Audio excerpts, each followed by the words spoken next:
Okay, hello. If anybody's out there today, I have a slightly different setup again because now I'm working on a much bigger canvas today. I have a 22 by 48 inch and I've started working on it quite some time ago actually, and I'm trying to get back into the swing of things with this guy and get it going. Not only am I working on a different canvas, so I've like switched around where I am in the studio.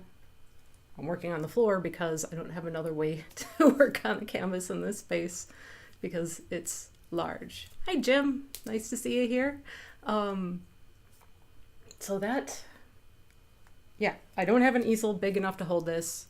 Don't think I even have enough room for an easel that would be big enough to hold this here. So we're just gonna do it however we can. I have the chair one of my chairs like as down as short as it can be. Usually I just sit on the floor, but hoping to be able to see if there's any chat going on or anybody asking questions or anything. And I have a new mic, so I don't need to keep worrying about it falling over because it doesn't really stand up on its own. Something a little bit more proper. Hopefully the sound is pretty good and the volume's okay. And I'm going to try to be mindful of like which way I'm facing when I'm talking into it. I hope I'm not like so far away that it gets weird. But anyway, one of the things I was going to mention is here's my painting. It's hard to capture it all because I can't get the camera quite far enough away to get the whole thing in there. But I was working on this as, I think what kind of stopped me from working on it was that I just didn't know what else to do with it. I got to a point where I was a little stuck. And I ended up I have Procreate on my iPad that I have. Let me see if I can, it's fine. I popped this onto my iPad in Procreate and I was able to do some doodling on it to kind of get an idea of which steps I want to go through for it. So here's kind of some thinking that I had. I think you can see that okay. I've been kind of working through it on here before I put any paint on the canvas because it's big enough that it would be a real pain to have to like go back and redo something because I put a bunch of stuff down and then decide like, nah, I'm not really happy with the direction it's gone, or give up and cover the whole thing over with gesso and start brand new all over. So that's what I've done, although there's still some work I want to do on the figure before I start adding any more layers on top, so I'll probably start with that today. I got out a fresh, clean palette. I'm working with acrylic right now. I'm using a glass palette. We'll get that set up. It's nice to work on. The reason I haven't been using this is because I was using a palette that I could close and keep the paint from going dry on me if I put down more, so I just have to be a little bit more mindful to make sure I'm not wasting any paint. Got a nice little, it's a cute little thing I got on Etsy from a ceramics maker. It's a brush stand. Not really a stand because you don't stand your brushes on it, but you lay them against here and it keeps them nice and organized and not rolling away from you. Another thing I'm going to be using today is an acrylic retarder gel. This will help me to not have them paints dry real fast because that's kind of the nature of acrylic paint, is to dry way faster than maybe you want it to, depending on how you're working. But I need to dilute that with a little bit of water before I mix it with my paints. So I have a little tray with some water in it here. And I moved my brushes to be a little closer to me. All right, I have some very almost cheapish brushes that I'm okay with using for certain types of things that I might not otherwise use them for, but it's all good, it's all good. Okay. I'm going to put plenty in my thing of water to blend together because I have a lid for this container so I can keep this and work with it for a while. just have it ready to go. I'll do this with varnishes too. When you buy a varnish that needs to be diluted with water, I'll just do like the 1 to 2 parts or whatever it needs to be, use what I need and throw a lid on the rest, because it keeps pretty well. So it's not that easy to mix here, but I don't know if I want to like close it and shake it. Maybe I'll regret it, but hey, let's experiment, see what happens. Probably just be foamy and terrible and leaking on me. Okay, let's check it out. Yeah, a little foamy. A little bit. I know this is terrible. I have my water up on the desk with my computer. Super smart, right? All right. Yeah, no, the bubbles look like they're just going to pop out of there. That's fine. That will work. Okay. Sure. Get this put away for now. Less things to spill over all of my things. Because the question isn't usually if, but what am I going to destroy or break today? So, okay. So I'm mostly going to work with, to start, some of my flesh tones, which obviously are not exactly human flesh tones. My character is meant to be submerged, so to speak. This painting, for me, it's about anxiety. I think that's the best way to put it. I experience anxiety, and anxiety attacks have a weird feeling of like being submerged to me, like being under very cold water. It's covering you entirely, and it's like weight on your chest. It's like the pressure of that. That's a lot of what it feels like to me. So this painting is inspired by that. Taking something that's kind of a abstract description, making it a little bit real. So let's see. I have all my paints on the desk there because I can't quite get to my drafting table. There's a lot of challenges that come with working in a small space, but you make do with what you have because it's what you have, and it's either that or you're not making. So we are making, I have, if anyone cares, and I can never say this, dioxazine purple, probably say that wrong, Payne's gray, a little bit of brilliant purple, and I think I'm missing one that I need. White, certainly. And I need my phthalo blue, which I did not bring over here because I have it in a different pile. To remind myself that I need to replace it. Phthalo cyanine blue. It's like being in science class and I'm bad at words. But I think anybody who cares about these things probably knows what I mean. All right, I think that's all I need to get going. Maybe a touch of yellow on the palette.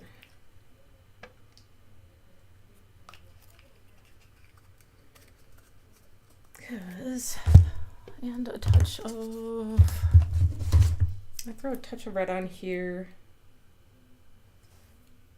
I like to have a little bit of some contrasting complementary colors on my palette when I'm working even monotone, because it just allows some like neutralizing if things are getting a little oversaturated or just too bright, although I usually like a decent amount of bright. So this last year, it's one of the short stories in the book Cover design. Oh, I still need to go and read that book. I'm terrible. I was just thinking, I keep starting books and I keep not finishing them. I think, isn't there like some word for that? I really am the worst. It's like having your eyes bigger than your stomach at the buffet. Except for me, it's all the time, always to do with books and reading. I always keep getting more books, but I just don't go and finish them. And I really need to be more on top of that. Okay. I'm not really going to bother with using a palette knife today just because I'm working in a little bit of a makeshift setup here and I don't want to have more things around for me to drop and lose and make a big mess out of. Okay, so let me start mixing some of my shades. And I'm sure anybody that's a very experienced proper artist could be having heart attacks watching the way that I work with my palette. And I know these things. Like I tell children how to set up and mix properly on their palettes, but put the brush in my hand and it's just chaos. That's okay. Okay. I'm going to start at the bottom of my canvas and work a little bit here. I've already spent a lot of time on her face, but I want to add some highlights in her hair because of where my light source is. So we're going to start with some of that. Get some of my darks here for me too.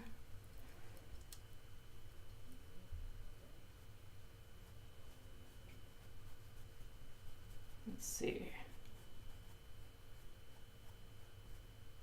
Okay.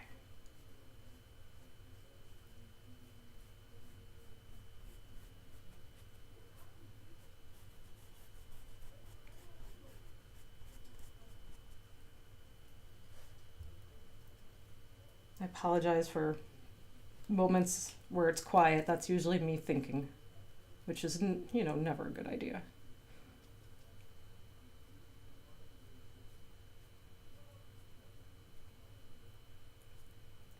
Is it wrong to say that it's hard to think and talk at the same time? Because I tend to think so. Okay. And I realize I'm kind of covering up what I'm doing when I'm painting it. I try to move so the camera can see a little bit better.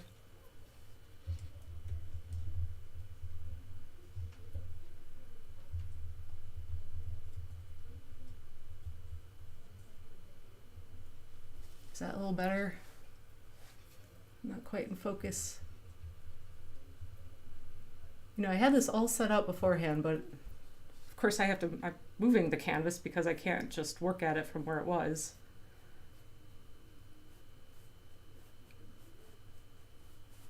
I mean, I guess if I was going to lay on the floor and do it, which, you know what, I do that sometimes. That's normally what I would do. I have it against the wall behind me there, and I just sit on the floor. And I keep moving it so the light's not on it. It's like I'm a real professional. Stacks of books to read. Yeah, Jim, it's like a real thing. I don't know. I always mean to. I'm like, you know what? I want to get a nice comfy chair that I can just have as a dedicated place to read a book. And so it's like, but I think it's more like one of those things where you're like, I'll do this when I have that. But really, that's not an excuse to not do the thing now for me. And I know that, like, I can just sit down and read. I should be doing that. But alas, I am not.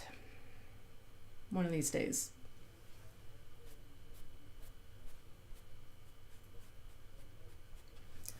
All right.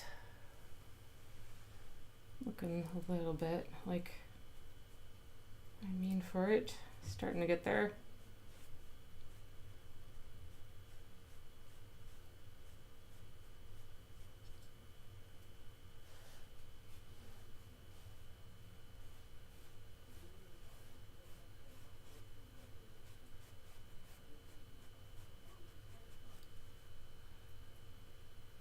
that might be about all I need. Maybe just a few more bright highlights right on the side by your face a little bit.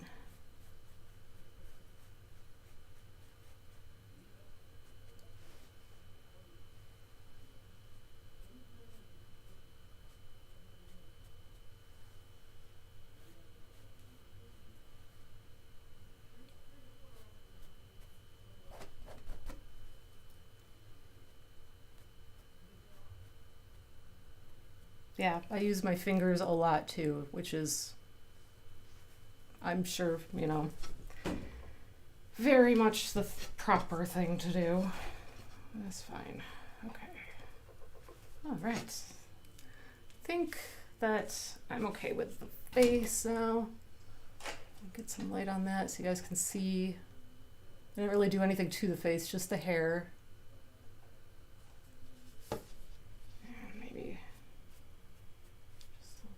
In the back too, so I don't lose entire like shape of her head.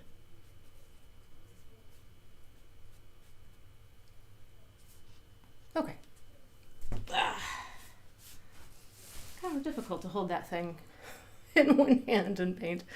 All right, so now let me adjust the camera a little bit again.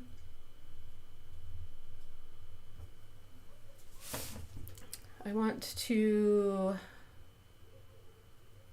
I'm actually pretty happy with this hand, but I think I kind of want to pull back the highlight just a little bit. Just a little bit. It's just a little brighter than I think I want it to be. All right. I have paper towels at the ready this time. How about that? There are lessons being learned slowly, a little bit at a time. All right. Oh, more so than the hair, use a lot of the Payne's Gray in my mix for that.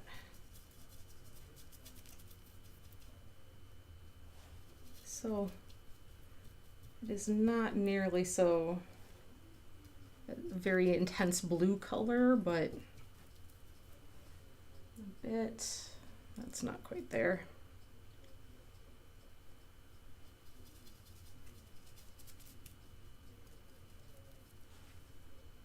All right, that's the right tone. Now I just need to get the tint right.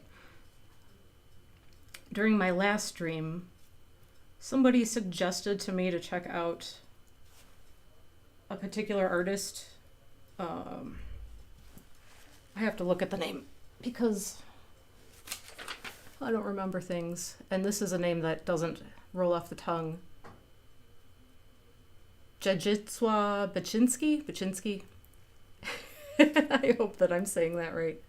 He was like the painter of nightmares, and I wasn't like, I think I maybe was somewhat familiar, but not super familiar.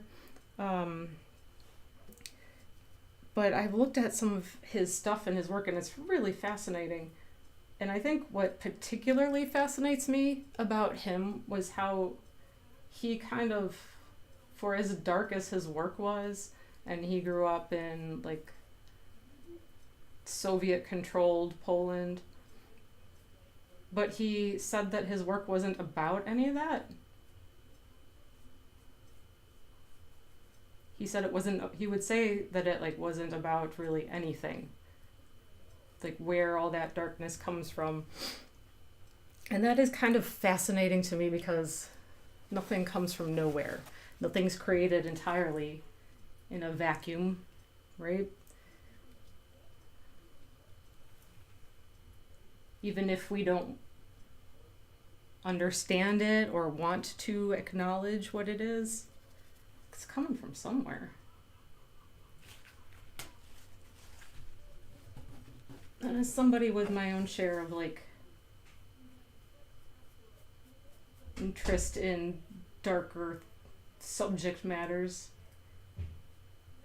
a bit of the little self-reflection goes a long way, but there's also certainly the chance that he just didn't want to acknowledge things. But there's a movie apparently made about him and his family called The Last Family, and I'd really like to get my hands on this and see it. It's not on almost any like streaming platform right now except for Canopy, which is one that I do have. It's all you need is a library card to get Canopy, and you have access to like tons and tons of movies that they have, and it's a lot of like your more classic things, but you're kind of surprised what you might find on there. But you can stream for free through Canopy as long as you have a library card. So definitely a recommend there, because every now and again something that you can't find elsewhere will show up there. So that's on my to watch list. I really do enjoy documentaries. I kind of got going in a direction on some artists that really inspired me by just like happening to catch documentaries about them. Like Faith Ringgold. I didn't really know anything about her, who she was, until I happened to catch on a weekend a little half an hour or an hour long special on the BBC World News. And I was like awestruck. I think she's amazing. I think that what she's done for women in arts is amazing, like dating back to especially, and Black women especially. She was in New York and would protest. Sorry, painting and thinking at the same time. She would protest outside of like the Met because their almost entire museum would be artwork by white men. Very little diversity at all, women, much less women of color.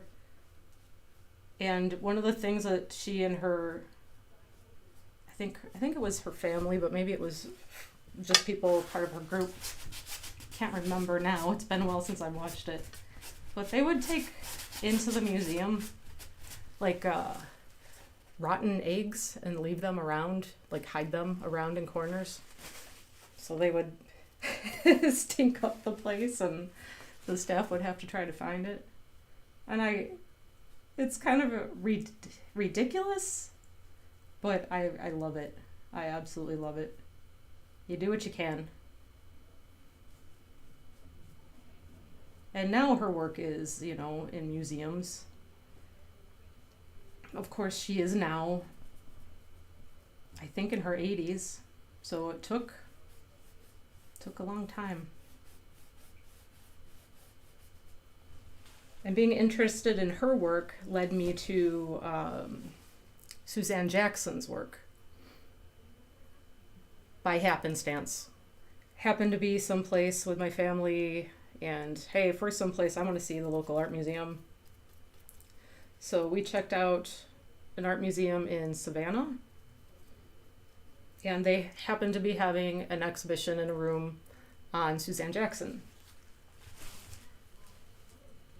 And she's, I don't think, while Faith Ringgold has gained some notoriety, they're both of the same, generation and time period. Finally, Faith has gained some notoriety, finally, as she's been aged and people have discovered her. Suzanne Jackson has been a little bit more off the radar, but she's local there. She's a Savannah artist. So they had her work there, spanning from, was it the 70s or 60s where she began, to recent. And the recent work, I enjoyed it all. Her recent work really, blew me away. It was these huge pieces of fabric. They were hung from the ceiling, so you could, walk all around them, and there were lots of them. And it was just fabric and paint and threads and things woven into it, and it was just ethereal and dimensional and colorful, and it was just such a cool experience. And so seeing her work made me want to experiment more with layering things with having some dimension and things. So I can certainly, I guess, credit her with some of where my inspiration to work the way I work now has come from. Absolutely. She's definitely an inspiration. And I know, yeah, speaking of documentaries that I was talking about 5 minutes ago, I just read about the documentary series coming out on Hulu, or I think it just came out on Hulu. That's about the 1619 Project. I really want to see that. I'm really interested in catching that. I think, hold on, I need to adjust some things. Oh my goodness. See, I told you I'd break something today, or at least make a big mess. I just spilled my fancy water. Okay. It's fine, it's water. Anyway, what was I doing? What was I talking about? Oh yeah, I want to see that documentary series. It sounds like it's going to be really good. The project itself was so dense with information. And, you know, I'm such a good reader, like I said. Such a rube. I need to have it shown to me on TV. But I do. I really want to see it.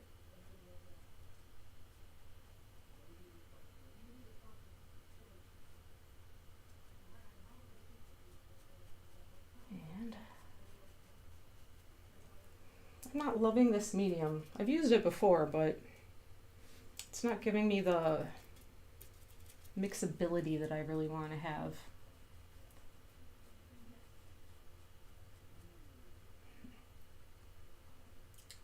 But I'll make it work. That's what I do. Make it work. So yeah.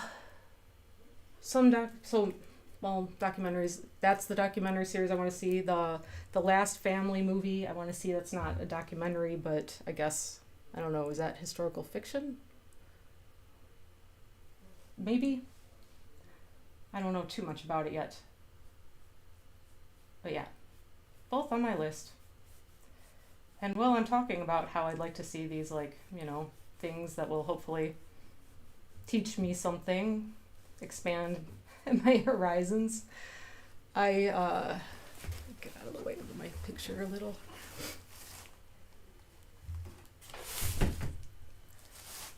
I also this week, yesterday, I watched like number 5 or 6 in the Hellraiser series, you know, because I'm very cultured. I have to admit, I love horror, and I also love bad horror, as well as the stuff that actually like gives you something to think about. There was not much to think about. And the acting was not good. It's Hellraiser Inferno, if anybody's curious. I've been working through seeing all of them. I love the first movie especially. The second one's also genuinely good. Clive Barker is a fascinating human being. And all the rest of them are varying levels of garbage. They're just junk food movies. But it's kind of fun. And yeah, it's really bad. There were even a few moments that were really like fun and weird and interesting, but the acting by the main lead character, oh, it was bad. And he was somebody that, ironically, talking about Clive Barker, he was the main lead in Nightbreed. I don't know if anyone's ever watched Nightbreed. But yeah, it's that guy. And I don't remember, I mean, Nightbreed isn't exactly like a high budget, amazing movie, but I don't remember him being this bad. Or maybe the director was just doing a better job of working what he had to work with. Because for a Hellraiser movie, they try to do this detective noir thing where the guy's like narrating to you in that style of the noir. It's just weird. It doesn't work for me as being like a decent film, but it's certainly entertaining enough. Maybe tonight or tomorrow, maybe. The only other one I haven't seen yet is the 6th one, which I think is called Hellseeker, and somehow I've seen all the others. There's 8, 9? Isn't that insane that there's 9 Hellraiser movies? I think that's crazy. And as much as I love, and I can't remember his name, the actor that does Pinhead, like, he's amazing. I love his portrayal. Like, what a great character. Like, it's kind of amazing to me that he's done all of the portrayals of Pinhead. That he's done all those movies, but I guess maybe it's just fun to do that role. And you know what it is more than his look? Because, yeah, all the pins in his head, hence the name Pinhead, is creepy. But his voice, I love his voice, especially in the first movie. They do a little bit of a effect on it, and it just resonates, and it's good. It feels so good. I love it. And the Cenobites, they're awesome. What crazy, interesting design.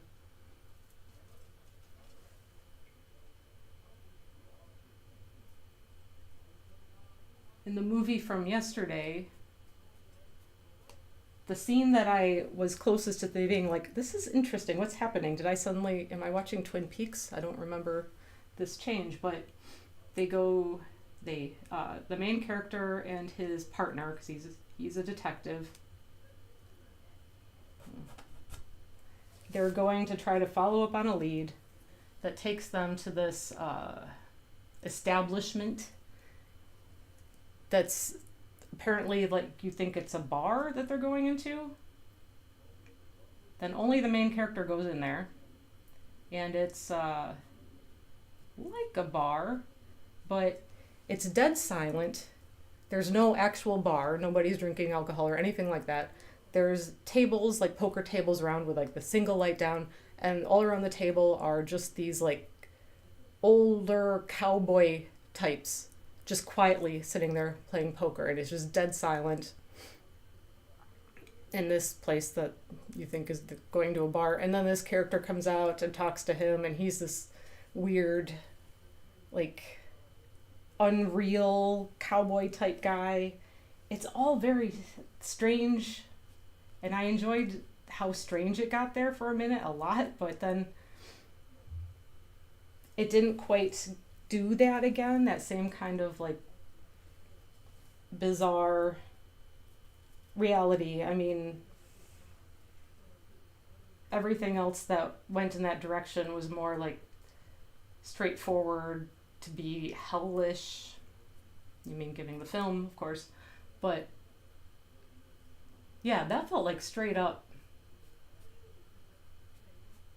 Lynchian. For lack of a better term. Yeah, straight up Lynchian, that scene. And then that was it. That was the only thing that was really like that, with that tone.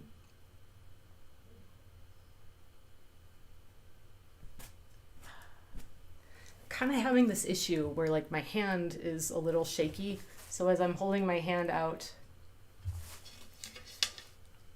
I'm kind of screwing things up a little bit. And that's very frustrating. But it's just something that happens sometimes for me. I just try to figure out how to work around it. Okay. Use both hands maybe. Stabilize a little bit.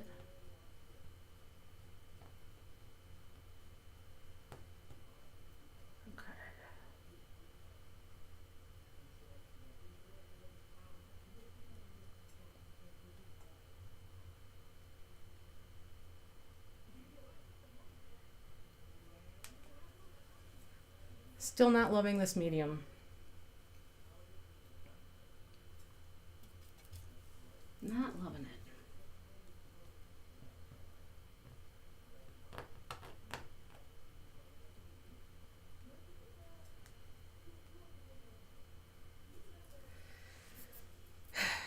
Okay.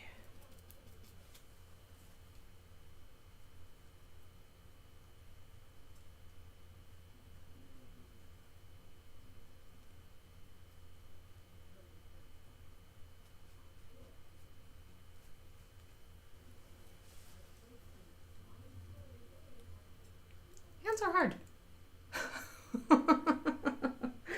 No doubt about it. Especially when I can't hold my own hand steady. And God, this stuff is just... I might need to add something.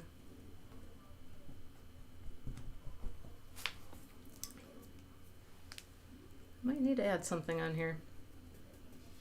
Because it's not quite doing what I want it to. It's not having the drying, or to stop it from drying effect that I want, that I was hoping for. Maybe there's just not enough of it. It doesn't tell you, it just tells you to thin with water. It doesn't tell you the exact amount, so I'm just, as always, no idea what I'm doing. Just trying things. Because it's art. What's the worst that's going to happen? Nothing is precious. If you're creating and it's precious, you need to get out of your own head.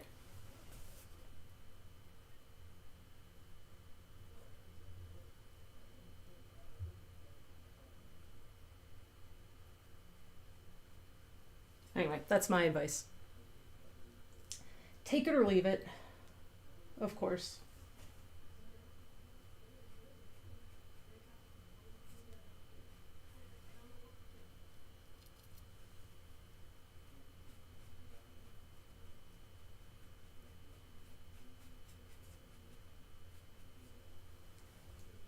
That's the quickest way to stop any forward momentum with anything. To stop anything from happening, from getting done, is to get down into the mud of not good enough, not doing it right. Just do it. Just do it. Okay. I'm adding in... I haven't opened this yet? Yeah, I must have. I have a matte fluid medium. As you can see, I got a very excellent deal on this at the end cap in Blick. Good stuff. It's very, very fluid, and since I'm working on a glass palette on my lap, we'll try to be careful. Or not very.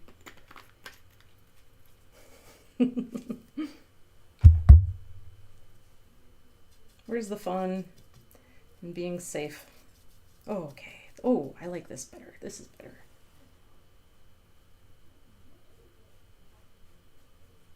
Yes, yes, yes, yes. This is what I've been waiting for. This is it.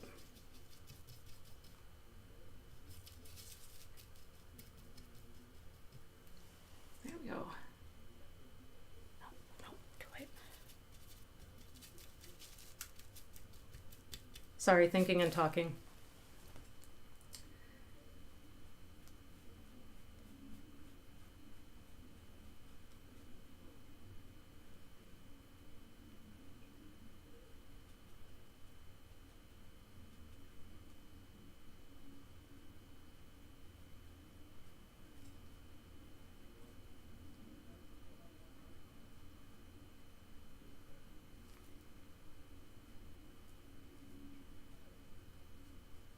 See, that's much better. There we go. Much, much better. Now I can actually work with this.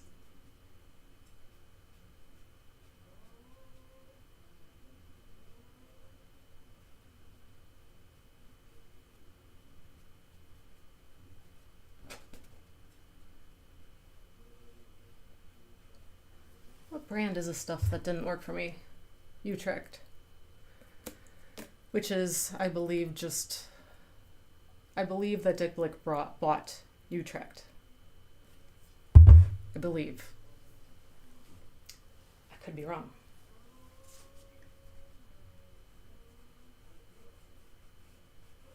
It's been known to happen. When I was in school, our art supply store on campus was Utrecht. That I remember. And now I believe, yeah, I've had this weird experience of like, in years I don't come across anybody around here who went to my alma mater, my art school, and then suddenly I've talked to several people within the last couple of weeks. One that went there before I did, so, you know, a little ways back, and one that only recently graduated, which is super interesting to hear people talk about how different things are, you know, how they were then, how they are now.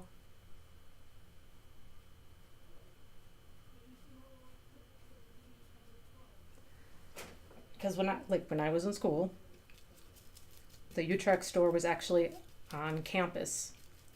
Campus being one building. And apparently now there is no longer a store on campus, but there is a Dick Blick like across the street. Conveniently. I want to say we got a discount as students so long ago, I don't remember. It's terrible.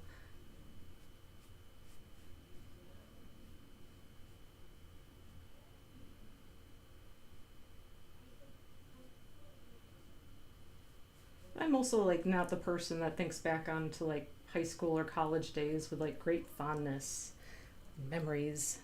Oh, the glory days. No. Not at all.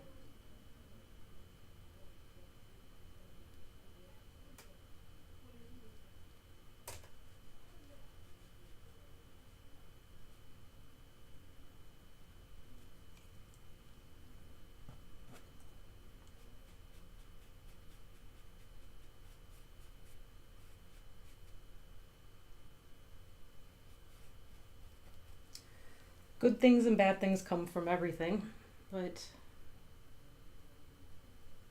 I don't think you could pay me to go back. Although sometimes I think that if I were back then again, I mean, there's certainly things I would do differently. I don't think that I got out of art school what I should have, and some of that I can maybe, like, there's a small amount of that I can put on the school and the curriculum, but plenty of that is on me. And that has also a lot to do with things that were happening in my life at the time too, which, you know, some of it was sort of maybe potentially things that I could have had some influence over to change, but a lot of it probably not as much. I mean, it's taken me how many years to be like, to figure out and understand context of things and what affected what and how to handle things better. When it took me this long to figure that out, there's no way that I'd have any of that going back. So, yeah. I never feel like I can really well answer somebody who asks if going to art school is like worth it.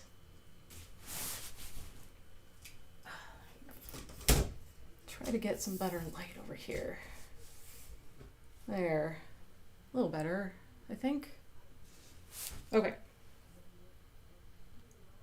I think I feel fine enough now about the hand and the arm, more or less, I guess. Yeah. Okay. I'm gonna do a little bit of the same to the other hand. then get this some way where you can see what I'm doing. All right. Get some of this medium mixed up where I actually need it. Okay.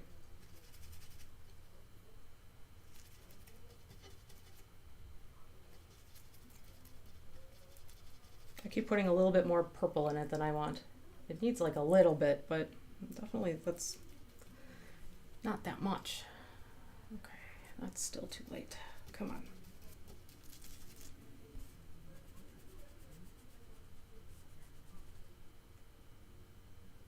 Okay.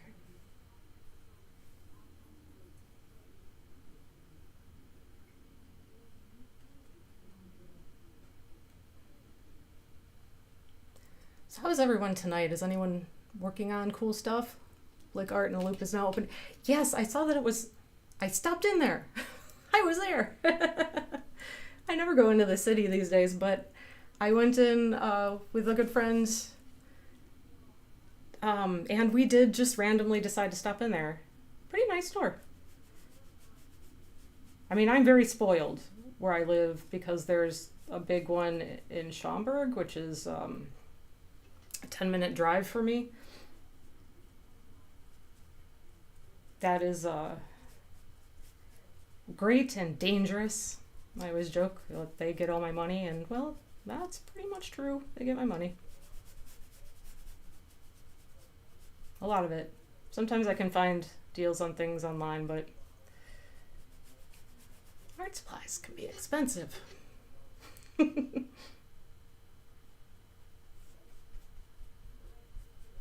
one lesson I remember from art school is getting yelled at for using too cheap of stuff. And personally, I think you use what you can afford.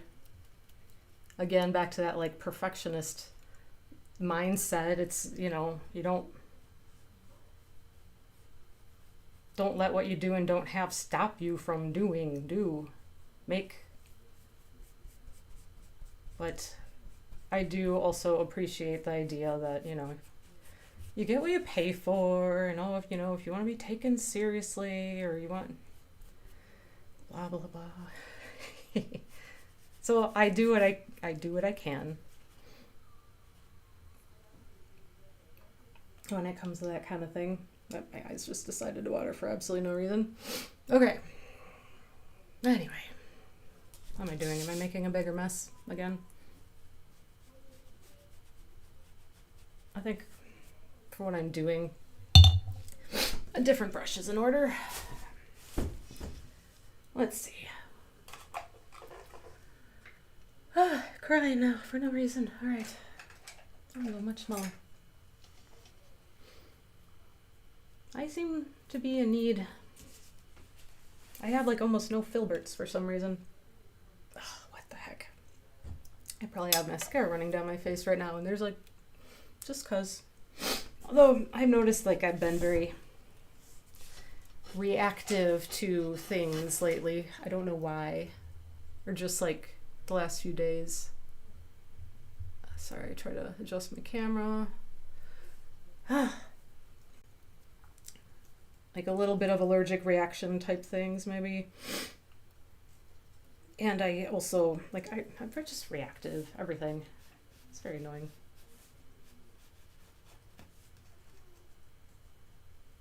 So anyway, how's everybody?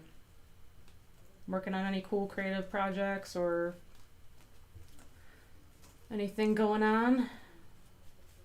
Good movies, good books?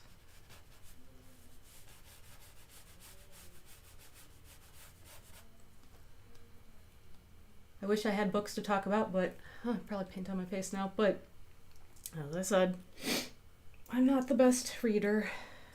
I'm going to finish some of these books this year. I swear to God. There's always some dumb thing that throws me off. Like I started reading Big Magic by Gilbert. Oh my God. She's the one that wrote Pray, Laugh, Love, Eat, Pray, something. I didn't read it. But everybody, like, creatively is always saying that, like, Big Magic is a really great book to read. So I got it, and I was with it, talking about, like, power of creativity and making things and stuff, and I was with it until about chapter 3, as she starts talking about ideas being like these tangible things that are in the world, and you have to grab them or somebody else will get it out of the air, like snatch it from the air, and if you don't take it when it comes to you, it will move along to somebody else. And it wasn't like metaphor. She wasn't speaking purely in metaphor. She was legit getting all woo on me, and I had to walk away from the book for a while. I'm like, you lost me, Miss Gilbert. But I'll try to get back and pick it up again and see. Hopefully it's just that weird one section and I can get past it. I don't have to agree with everything everyone says. Absolutely not. That's the point of, like, reading and trying to expand your horizons, is to not be in a bubble, right?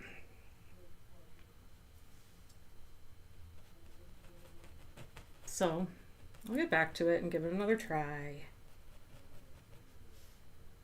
at some point, one of these days. That, along with every other book. I also have more recently started the book The Creative Habit. Setting habits when I can't even finish the book that talks about setting the habit. Yeah.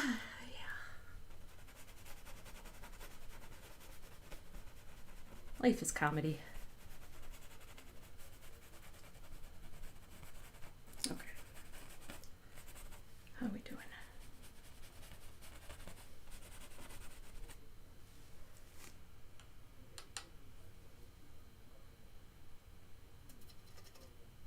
All right, now get my bigger brush for a second.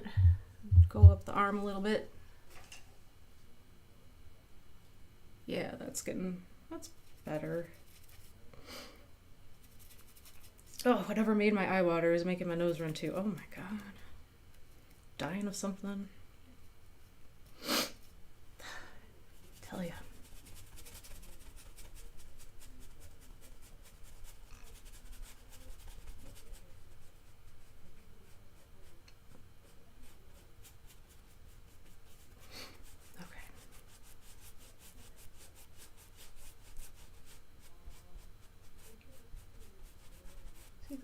This other medium is so much better.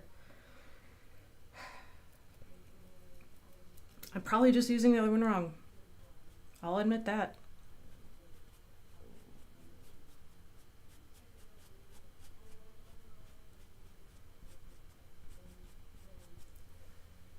Is that good enough for now? Yeah. Yeah.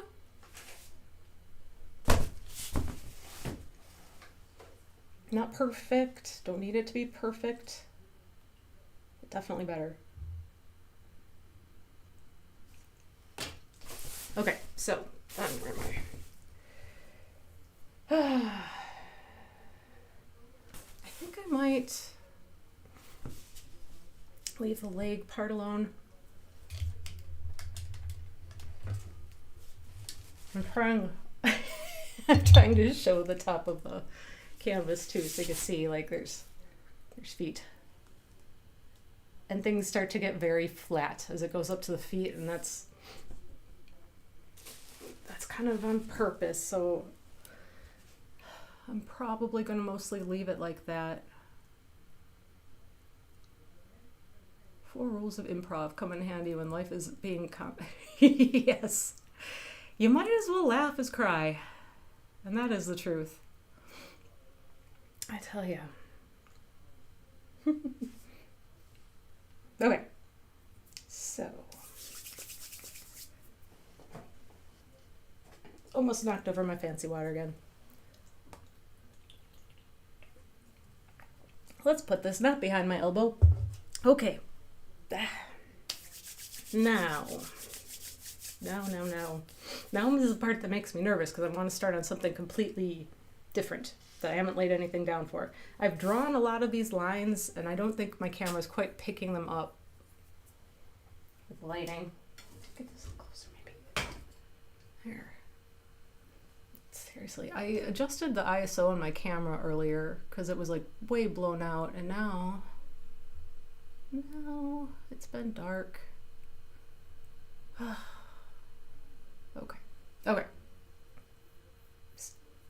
Kind of see, they're very light lines. I use like a light stroke of a pastel pencil to mark in some swirl lines that I'll paint, like indicating water level layer.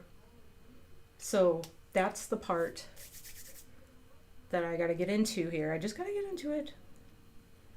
And I was thinking of doing a shade of like a light blue, like a more blue than the skin tone for sure. I could also go with some of the green, the bright green. That could be interesting. That might be interesting. Okay. Maybe we'll do a little bit of both. This is what I'm thinking. For whatever that's worth, this is what I'm thinking. So let me mix some of my color here. All right, make sure that it's not too close to my skin tones. I think I need more saturation. My canvas is a little bit of a mess. It is fitting for it to be a mess. Okay. Ooh. Yeah, I like that. Do I want to work with such a large brush for this? I think maybe.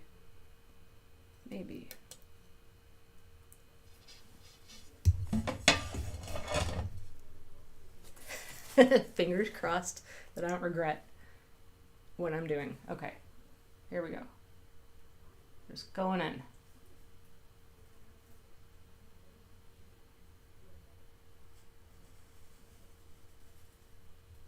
Try not to paint so far off the canvas that you can't see what I'm doing. Yeah, this is the weird thing, trying to set up, like, probably working on really large canvases on stream, at least for the setup I have now, is not the most ideal thing, just because it's hard for me to get it where you can see well and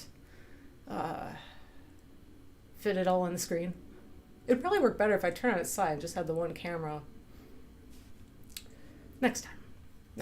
Okay, anyway. Let's keep going.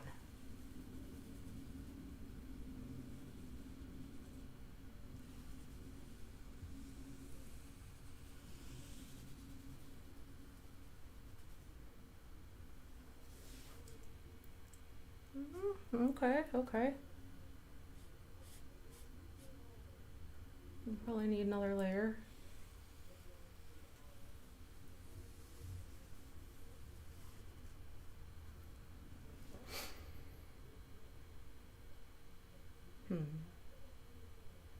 That's interesting.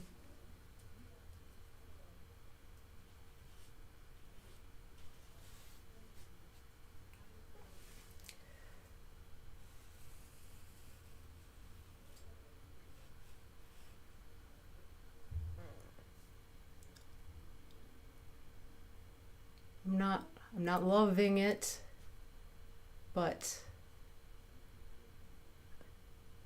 let's keep going.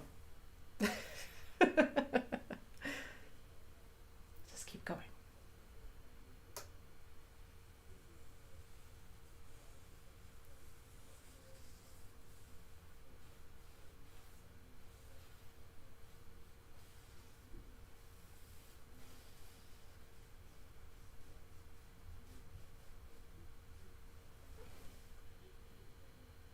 right, I'm gonna swap brushes for a minute because that one's a little bigger than I want at the moment. This is fine. Just fine, okay.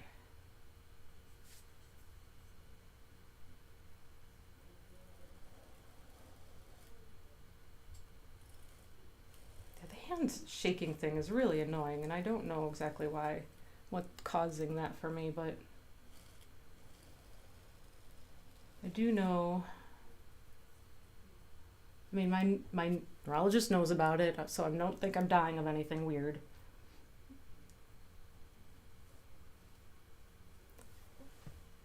I've had brain MRIs and all that for other things, other reasons. Unimportant.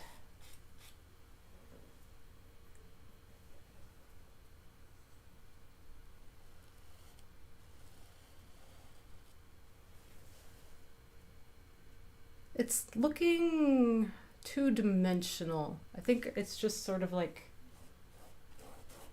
I need it to be flat.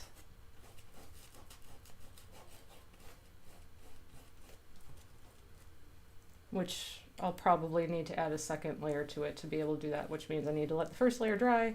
And since I've added in all my acrylic slow dry mediums, it will take a little bit.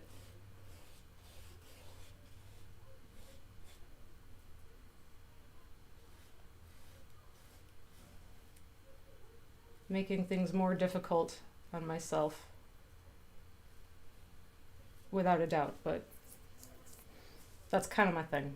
That's my jam.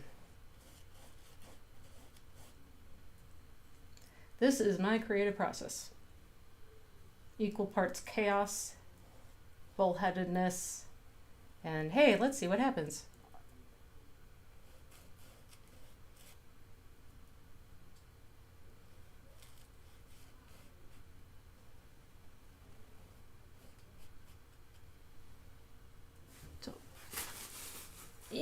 Yep.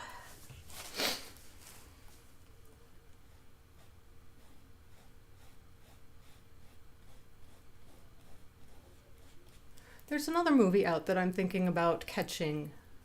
And I don't actually even know that much about what it's about, but it caught my interest. Again, a horror movie. Shocker. Skinamarink, it's called. And apparently it was made... It's a very low budget movie, which is not unheard of when it comes to like non-studio horror films, of course, which I watch plenty of. It's a very much a DIY genre in many areas of it. So this movie was made for about $15,000, which is incredibly cheap way to make a feature film for that much. And apparently it's made close to $200,000 in theaters. So like, good on them for making a movie and getting it released and making some money. And I'm curious enough to check it out. I understand it's going to Shudder pretty soon. And Shudder's my thing. I love Shudder as a streaming platform. It's really great.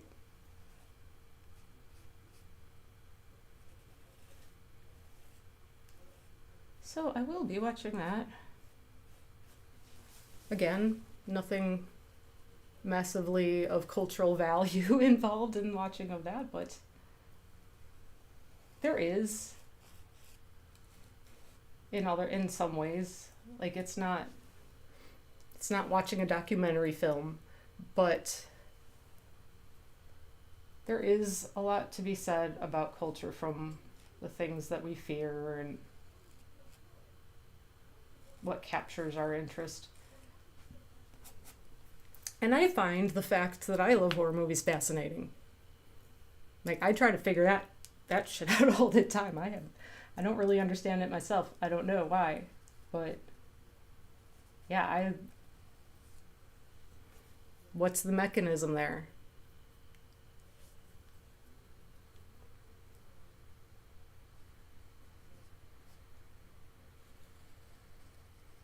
There was, again, a documentary being made. I don't think it's been released. I know there was a Kickstarter for it. I'll have to check. That was talking about the tie between horror movies and like mental health. The idea that horror movies are haven't and can have a bit of like an innate draw to people who have certain issues. So I'm curious to see what they got in there. I wonder what they found. I know that there is some psychological science to suggest like that there are areas in which horror can be good for you. Horror movies, they're like a safe way to explore fears.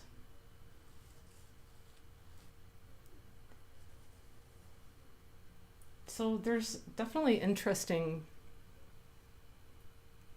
things about it, and I'm always just curious, like why is this my thing? And it kind of has always been too. Like I was pretty young when I started to discover how much I loved movies that were weird and about weird things. And I do just like weird too, like not even necessarily specifically horror, but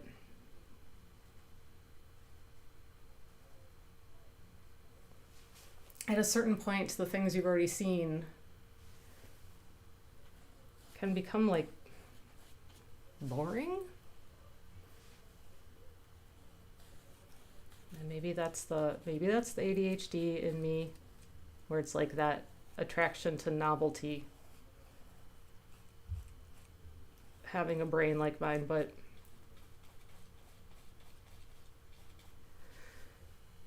yeah, like I don't even listen to exactly the same music I used to listen to. I'm always looking for what's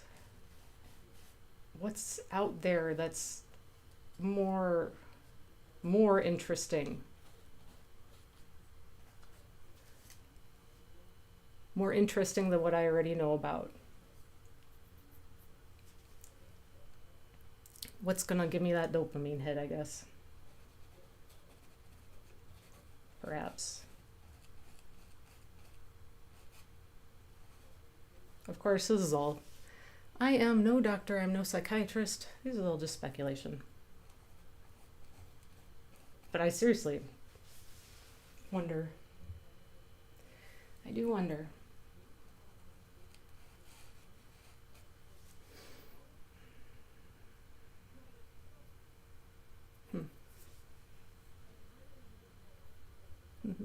Yeah, this is interesting.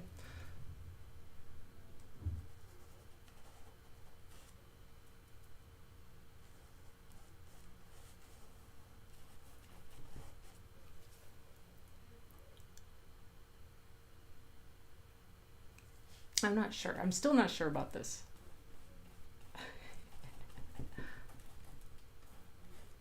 But we're gonna go with it. I mean, worst case scenario, having to repaint the background would definitely not be a good time, but is doable if this just doesn't come together for me.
Okay, anyway.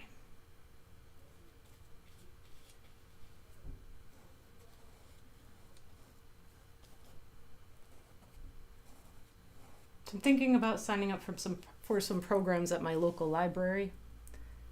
Just got the new catalog, and I just think it's so cool that libraries offer as much as they do. And I don't know if I mean, I grew up in a small town, right? I don't remember any of this being a thing. Maybe I just didn't know that it was a thing, but they offer so many like really interesting programs and great stuff. So I highly recommend checking out your local libraries, seeing what the heck they have going on. There's like talks by people, and what I'm thinking about signing up for is this time around is hosted through a new makerspace. So it was, this might sound silly, but I want to learn how to make the little like felt things where you use the needle to make three-dimensional little felt stuff. I think it teaches you how to do some cute little animal, but I think that could be a very interesting thing to do art-wise. But I do know that I am the person that is like, ooh, I need to learn how to do this thing. Absolutely need to. Buy all the stuff and never do it. Maybe once and then never again. I know this about myself. So the library offering to give you a little taste of that without me having to go and buy all the stuff, that is very appealing.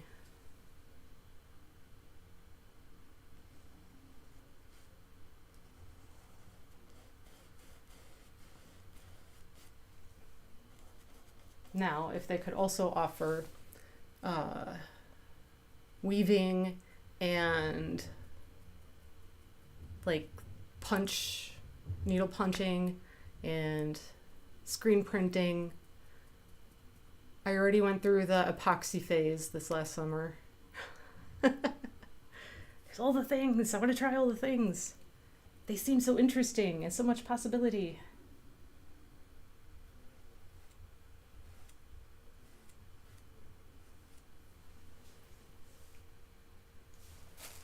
It's like the books I buy, which I swear to God I'm going to read. I am eventually going to read.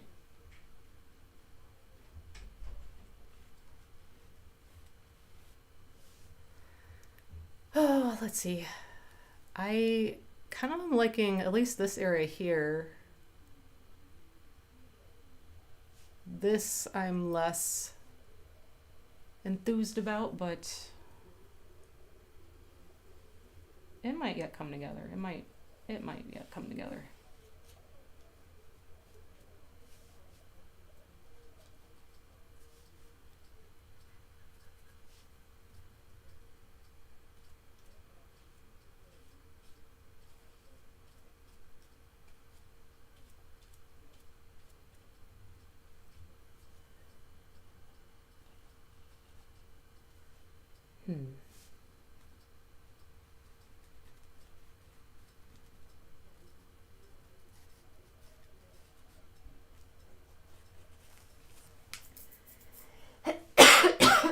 Excuse me. At least I coughed away from the camera. I swear I'm not dying of anything.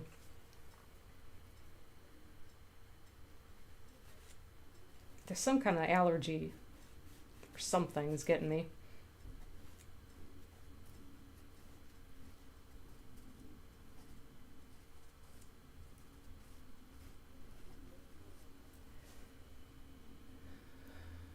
Something. I don't know what. I don't know. I'm not usually seasonal allergies, and it's snowing outside, so I'm not sure what it would be anyway.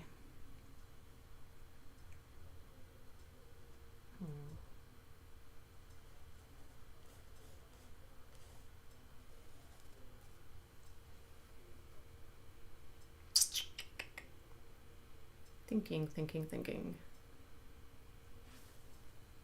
I know, dangerous, always dangerous.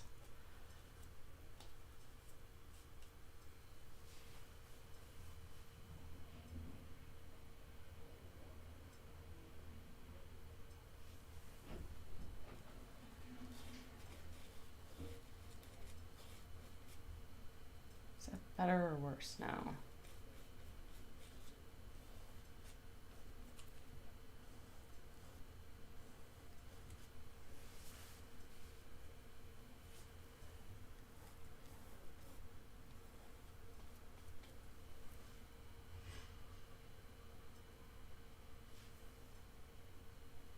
So just looking here, that's bothering me, that edge.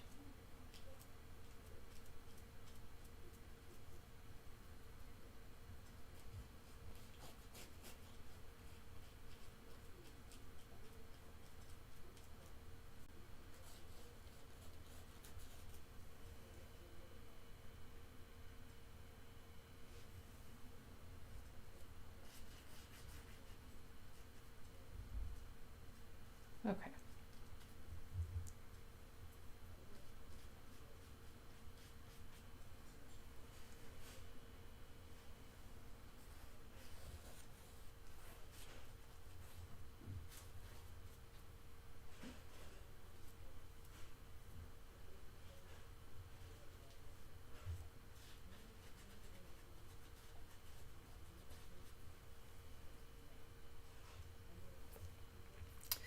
Maybe. Caitlin, hey, how are you? Thank you for coming and showing up here. I'm just making a mess. I think I need to mix some more paint. Running through this quickly.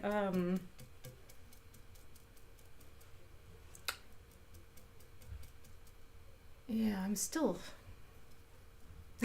I don't know if I'll get there. This is probably going to be one of those things that I have to like sleep on. I do it and then I'll let it be for a while.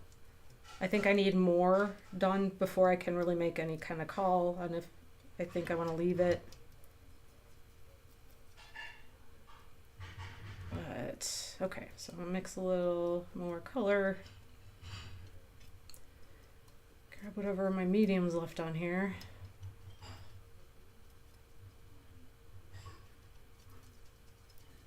And do a little bit more. Reevaluate later.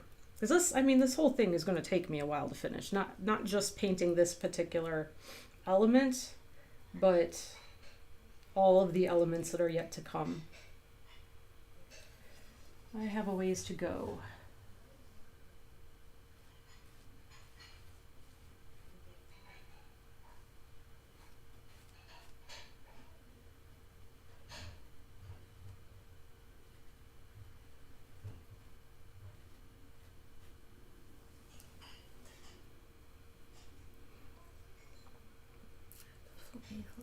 It's a bit of a sinister feel, yeah, bit not like, yeah, and I think that's appropriate. Sinister is definitely appropriate for the feel of it, the intention of it, the idea of being like submerged into something that is not in your best interest.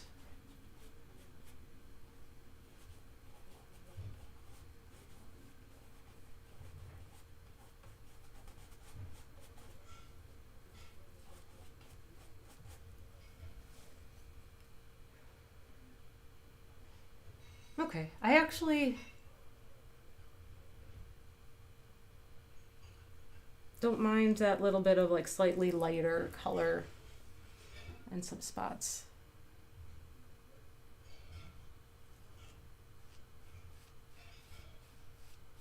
I was initially going for something very flat, but that kind of works for me.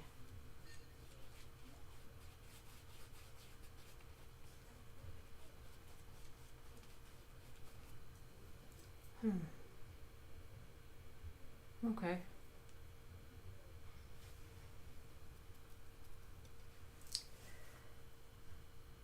Possibilities.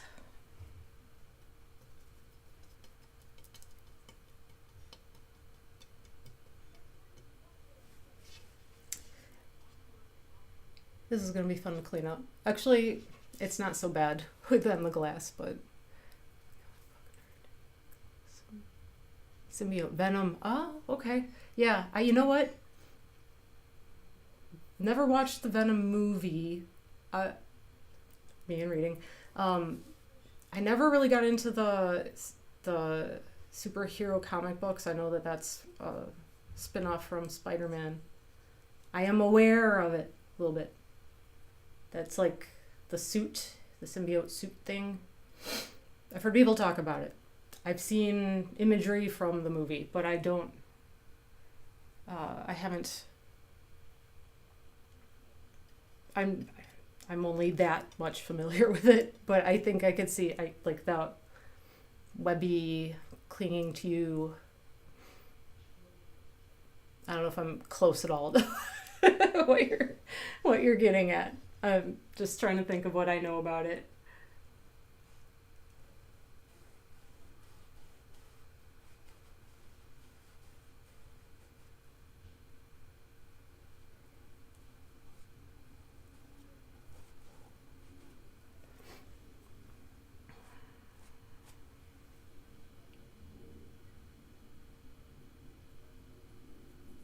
Okay.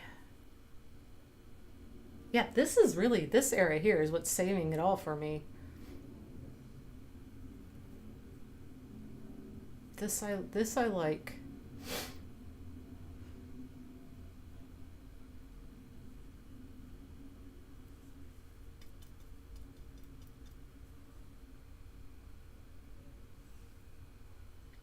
Kind of surprised my cat hasn't shown up.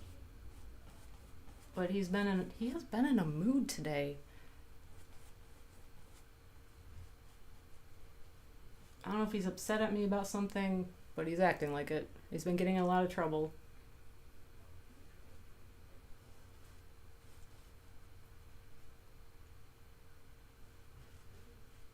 And being a butthead. Okay.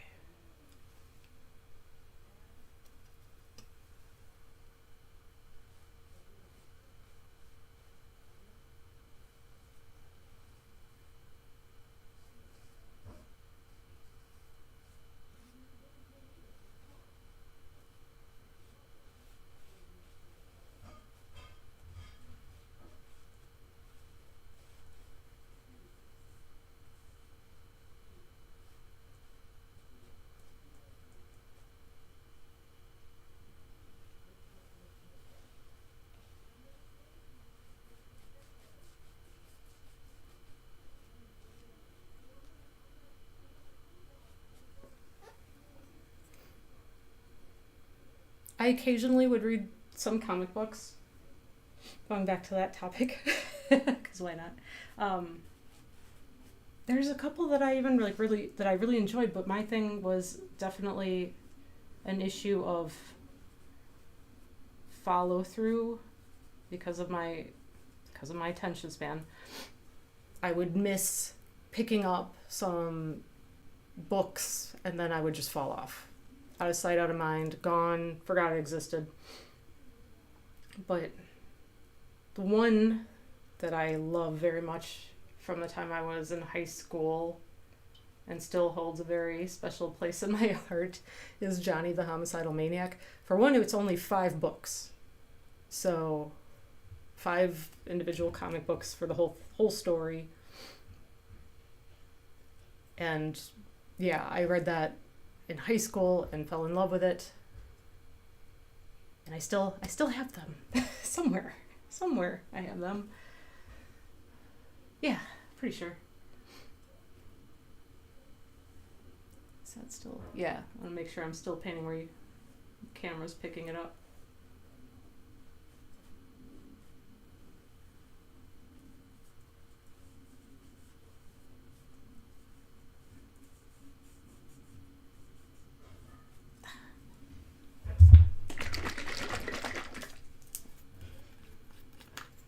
Need more of my fluid stuff. It's getting thick on me. this is the good or the bad or both about painting with acrylic paints, and that they dry so fast. And that was the entire thing. Like when I was in college, that's what we worked with. We never learned how to use oil paints. In college, I grew up in a small town. Our art classes didn't have that. And in college, I majored in illustration, so everything was about quick turnaround. Never ever worked with oil paints. And then I was always kind of intimidated by trying it, because I'd never done it. Oh, you need this, you need that. I don't know if this sounds familiar for anybody. If you listen to me or watch my videos, this is the kind of thing I'm always like railing against. But yeah, I finally tried it this last year, and I'm like, where have you been all of my life? It's great. So I would like to do more of that. For sure. I will need to get a little bit more practice in. I feel like there are some things I probably need to pick up in terms of like proper care of my brushes. I mean, cleaning my brushes, right? Like I don't know that the same soaps and things, and I know that I'll need, like I've started buying some of this stuff like the solvents and whatever, but yeah, there's definitely some things that I need to practice with and just do more of it. I need to do it. Right? Just do it. But that's the thing. Yeah. Just do. Don't think too much about it, or we're never going to do it. And I did it when I first started it. Like one day I just picked up like a cheap set and all I had was some stand oil and some Turpenoid, like little tiny bottles of it, and small things of paints I just bought on a whim. And I'm like, I'm just gonna do a thing. And I did a thing, and it was like incredible. And now I need to go back and do more. Okay. Let's not make this precious.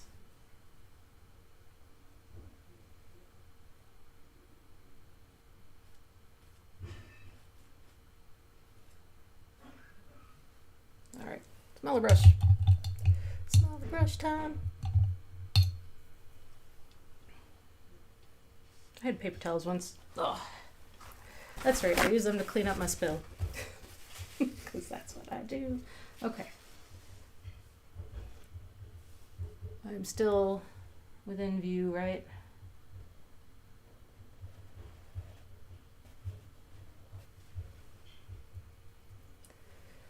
At least this time, I think I have fixed the sound. I think I fixed the sound better. I think it's much better than it has been, because I have a microphone that's proper, that isn't just like dangling on a wire, falling off my desk. So that's a step in the right direction. I thought that I fixed the ISO on my camera, but there's definitely more that I can do to like make this setup better. I probably, like, I'll still work on this painting on streams, but I think we're definitely going to be better suited to working on smaller paintings that actually, fit somewhere where you could see the whole thing.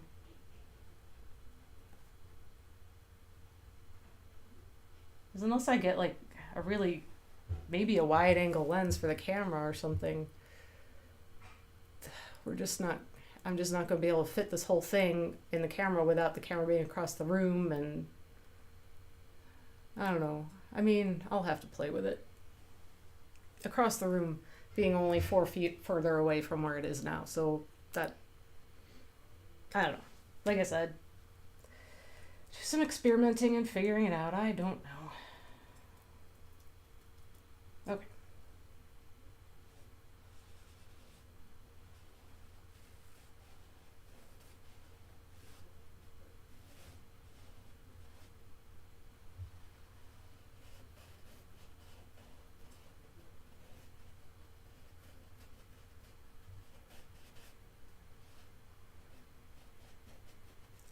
I seem to be reaching this point where like my paint, even though I've added a pretty significant amount of fluid, matte fluid medium to it,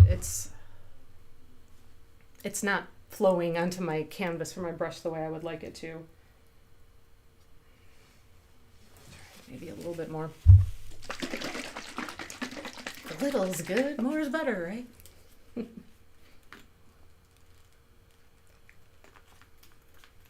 Okay. Oh, I'm impressed with how not covered in paint I am at this point. Very impressive. Ooh, the door just opened. There's Watson. Hello. Have you finally come to say hello? Huh? There he is. The one and only. Hi, baby. Hey, you.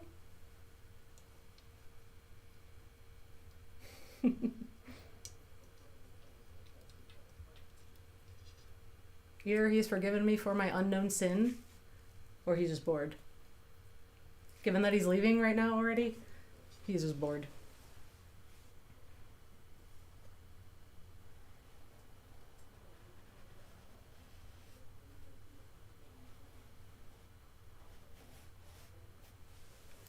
One trait about Abyssinian cats is they are, what was the description that I read? Cheeky? Cheeky? Yeah. Yeah. You ain't kidding. That's my boy. Absolutely, he can be cheeky.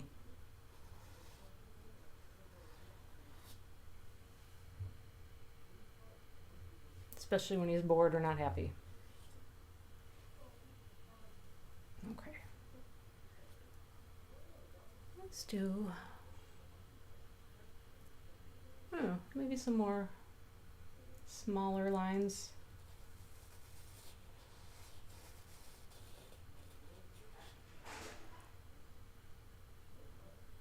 Losing that a little bit. Here we go.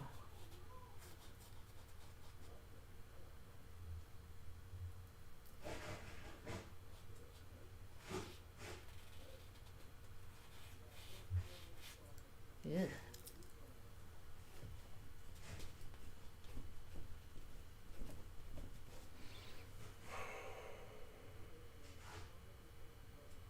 Okay, anyway.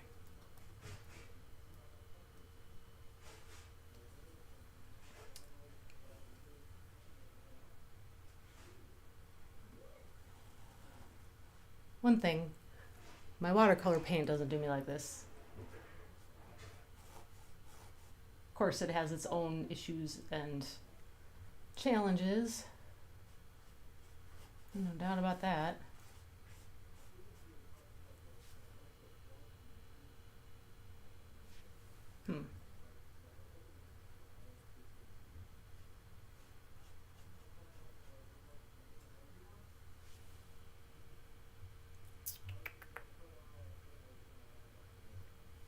Okay. I keep looking at my computer. That's why I keep looking towards the camera and looking all serious. It's because I'm looking at the screen where it shows what the camera's seeing, and that's like how I'm getting my step back from the canvas, because my back's against a bookcase here. There's no backing up without getting out of my chair and walking around things and getting to the other side of the room. So that's how I'm like getting my separation visually to see it and kind of judge if something is or isn't working very well.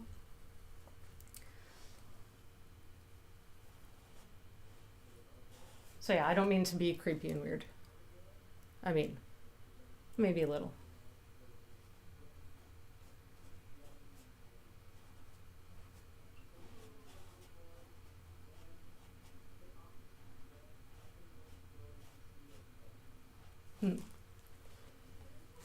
One of my students in my art class asked me yesterday if I creeped her out. It's like, oh, girlfriend. You got a long way to go for that. Not that bad.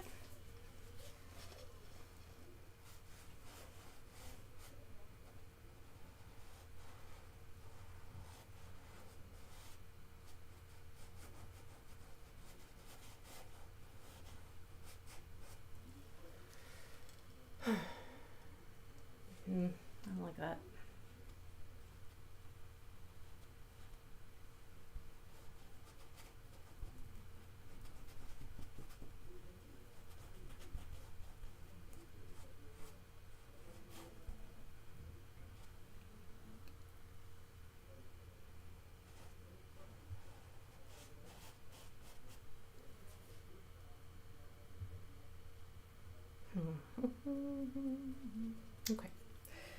Okay. Going swimmingly.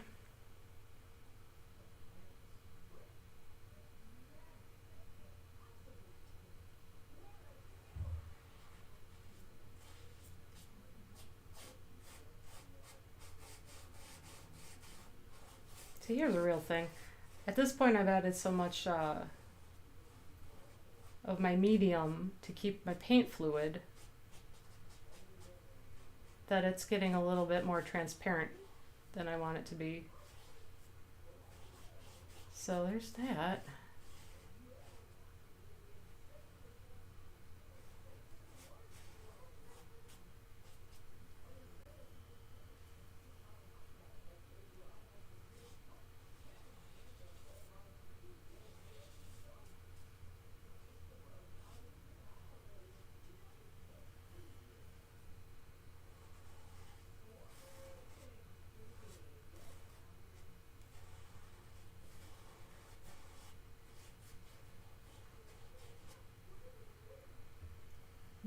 Now I'm starting to get off of field view here, so I'll bring it back. Still got plenty to do.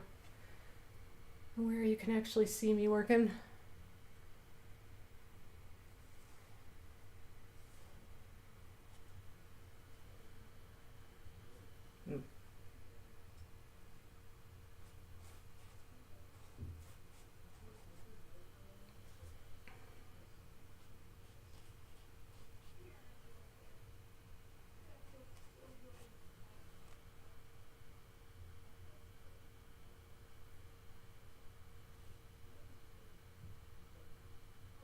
Okay.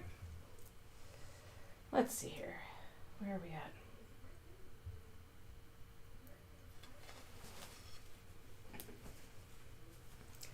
Wearing a flowy shirt and having a palette of paint on your lap. Yeah. That's thinking right there.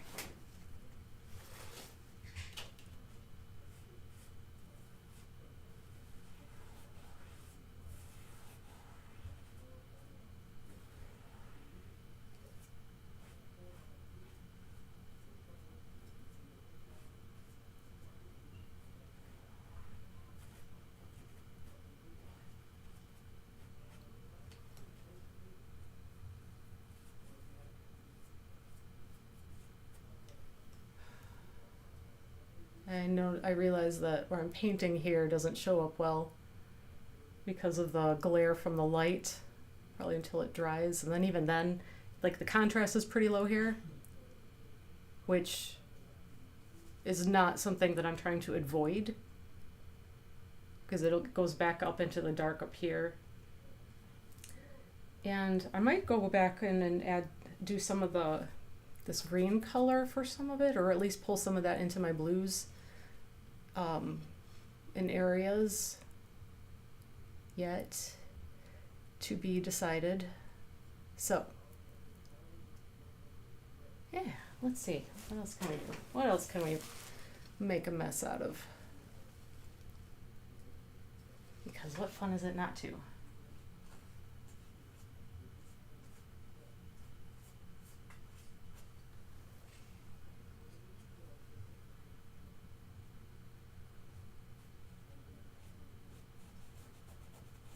Oh, did you see that? Ah. I have help on the other side of my canvas. Hey, stinker cat. Yes, Watson's back there helping.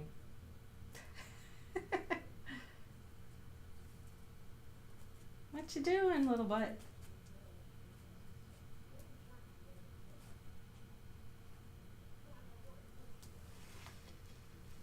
You should always have a cat around anytime you're doing anything serious. Absolutely. I mean, did it even happen if a cat didn't see it?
Yeah, this area here is still saving it for me. All this, all that. Yeah, but this I like on the dark.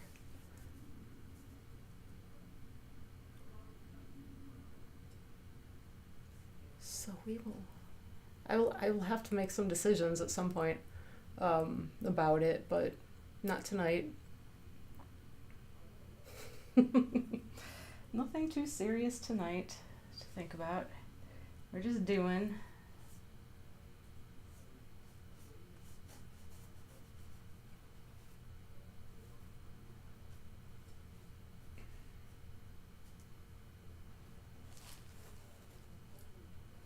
Hello, Mr. Watson. Are you here to help? Come in at the front side of the painting now. Can you even see where I'm brushing? Barely. No, I'm off the the screen now. Sorry. I forget where things are.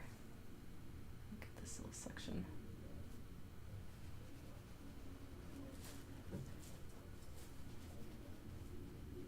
I mean, I certainly could move the camera also. That's always a possibility.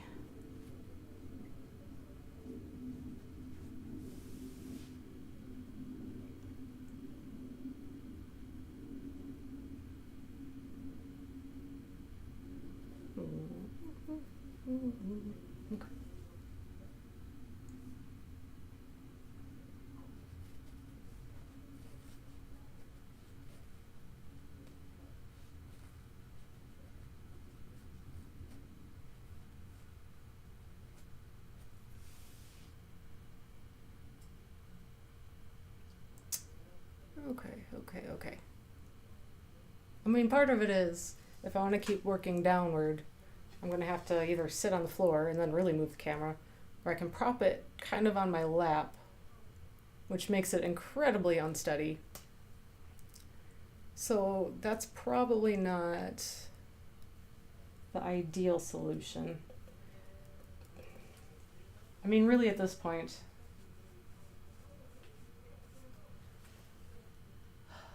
going on 2 hours, so might just like,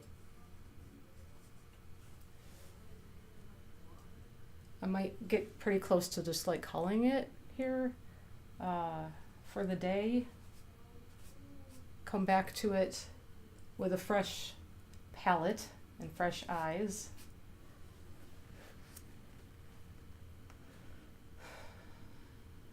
At another time.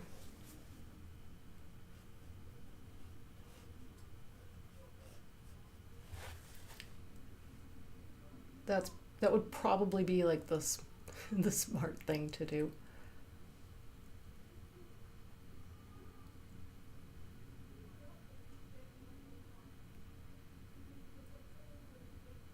Sometimes you gotta know when to stop working on something, when you like reach a point where you're not seeing the big picture anymore, and you're not certain about what you're doing, and your paint's getting a little funky because you're working with acrylic on a huge canvas. You know, I do all the smart things. Oh, what?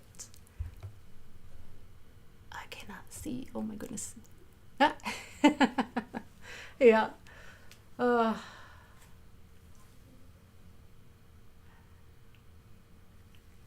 Yeah. Okay. It's one of those things like, oh, I should stop, but oh, I could do that. Oh, but I should call it, but oh, one more thing.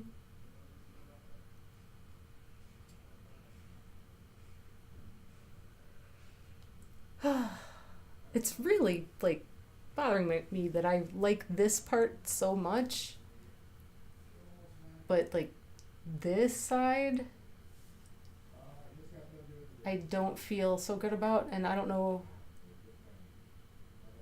if I can just like get it there by tweaking it along the way, or yeah.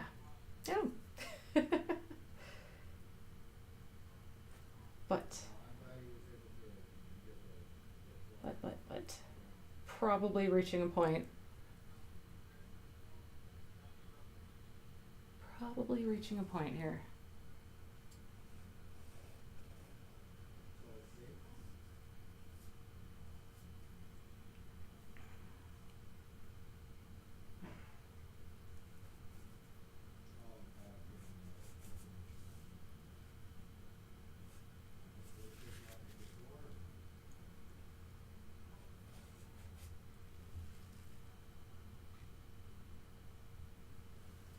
Oh, I don't think I like that at all. Don't like that at all.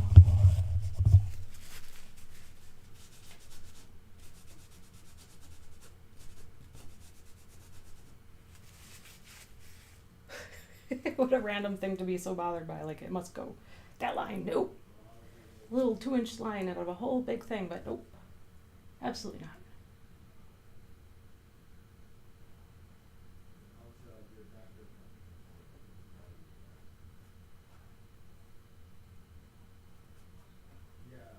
Okay. That I can live with.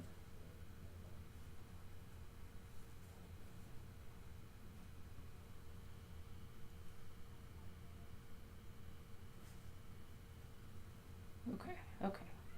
Just a few more.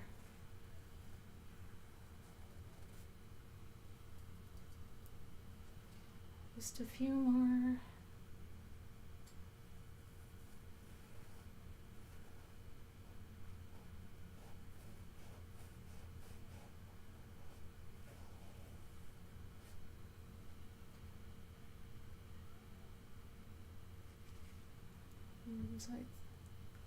It's funny, I see something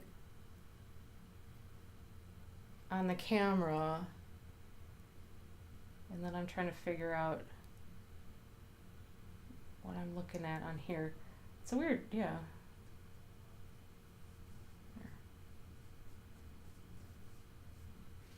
Right? Is that it? It's weird. It's like it doesn't look connected. Probably just the lighting.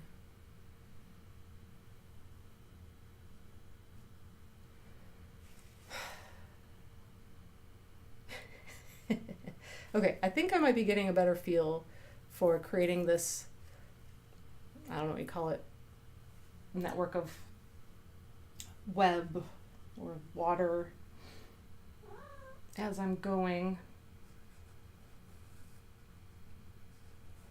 That still leaves the question of how to handle all the part of it that I'm not super excited about, but I don't know. I really do think I just need to go with it and look at it when it's done and decide what stays and what goes.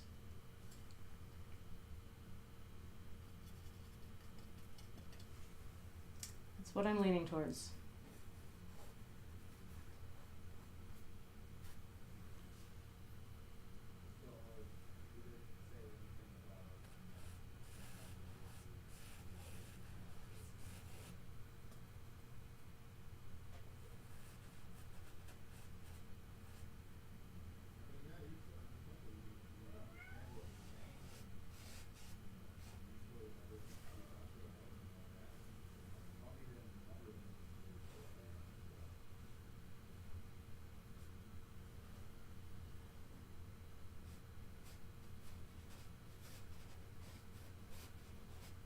Paint is just in the worst way at this point. This is the thing. This is the main thing that really drags on me about ever working with acrylic paints. Like, even using the fluid mediums and the retarders,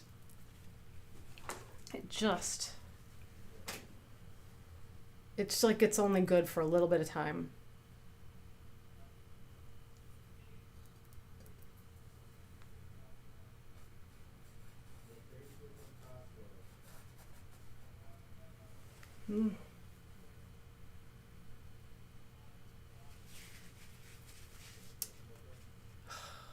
Yeah, I think, okay.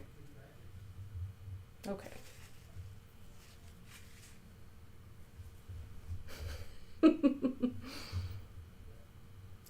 So many things to consider.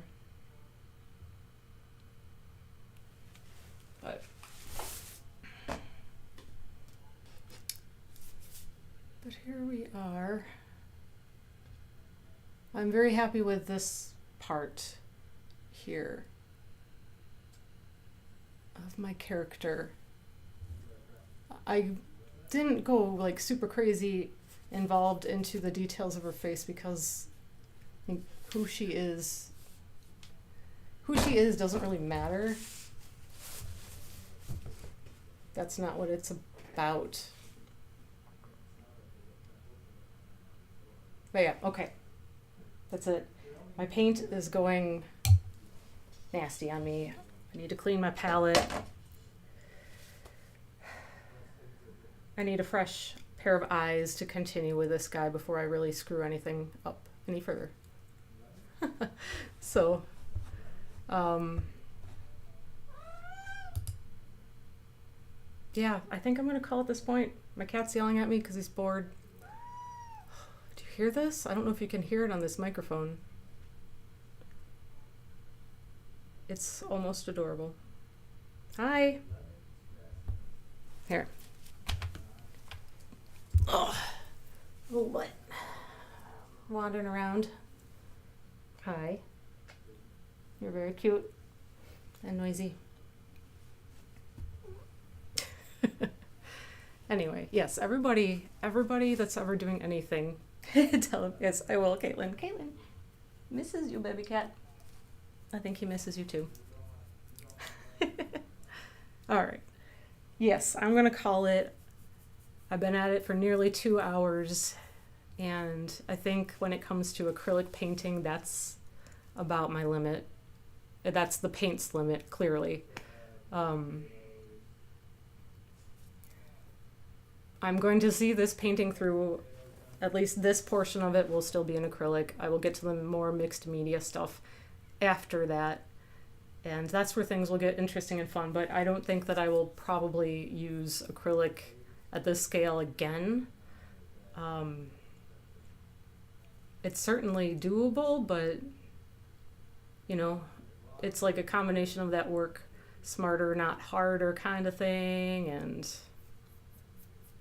yeah, all that stuff.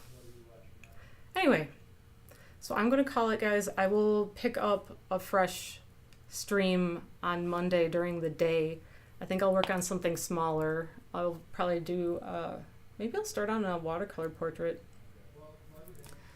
That might be much better for working with, like, I can actually have the camera over the table. You can see exactly what I'm doing, and that will be better. So probably 9:30 is my time, Monday, 9:30 Central. If anyone wants to join again at that time, I'll be here. And we'll do something that works a little better for streaming. Well, I continue to refine my setup, my process, and, you know, eventually we'll have something worth talking about. All right. Well, good night, everybody. Thank you for joining me. I really appreciate the company while I work on stuff and things. Yay, I'm smart. Anyway, yes, I'm awkward. Bye, good night.